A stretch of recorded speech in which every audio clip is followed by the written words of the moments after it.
who talk a lot, and who walk alike.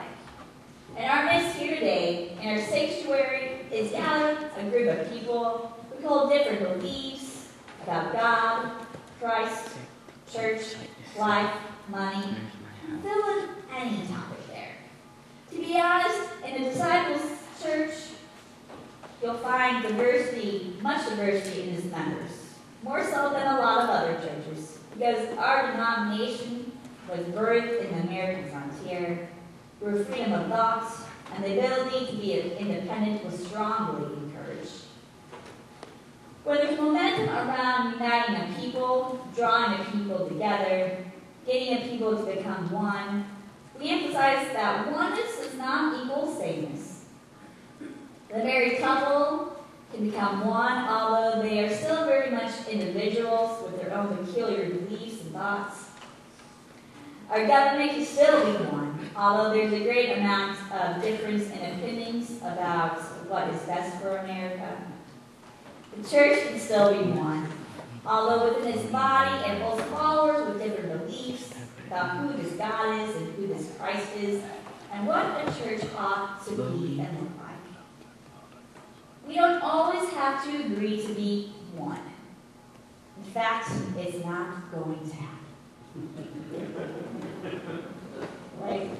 And we shouldn't even strive for oneness equaling sameness, because it'll just feel as if we're hitting our head on the wall over and over and over again. Plus, I don't think God values oneness as sameness, because there's a great diversity of people who are born into this world who are absolutely nothing alike. And that goes down to DNA. There's nothing that we can do to change that uniqueness that God breathed inside of us. Seems that whenever oneness and community is highlighted, it's with the understanding that unity in the first place is not natural amongst the people. It's not natural for Democrats and Republicans to unite together. It's not natural for the older generation and the younger generation to be on the same playing field when it comes to life and what lies ahead in the future. It's not natural for liberals and conservatives to be in a common community and getting along. It's not natural for Southern Baptists and Christian churches out of Christ to worship together. It's not natural because each party is so uniquely different from the other. And I get it, and I know you get it. You wouldn't find me in a Southern Baptist church just like you wouldn't find Rush Limbaugh hosting a show on NPR or CNN. They ain't gonna.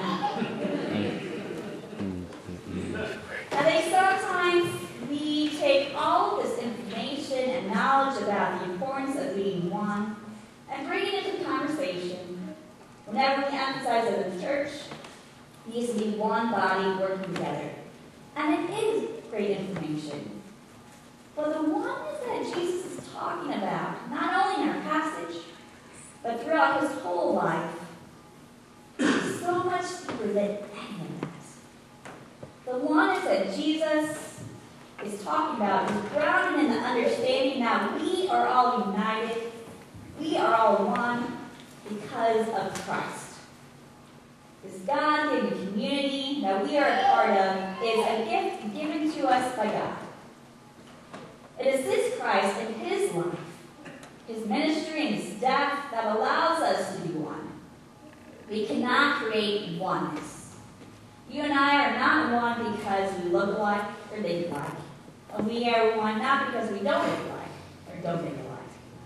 But you and I are one because God has given us this community that we call the church.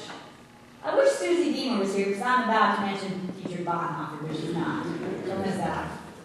In his book, Life Together, Teacher Bonhoeffer touches upon this by writing, Christian brotherhood is not an ideal which we must realize.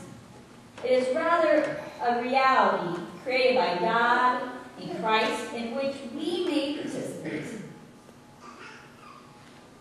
Although we have been graciously gifted, been given this gift, it seems that at times we waste it. It seems so easy to look at the holes, the gaps, the negatives that are in God's God's gifts to us, including the church, that we forget to give thanks to God for the gift in the first place. And we forget to thank God for the numerous gifts that mold our lives throughout it. Bonhoeffer also writes, "We do not give thanks daily for the Christian fellowship in which we have been placed, even when there is no great experience, no discoverable riches, but much weakness, small faith, and difficulty.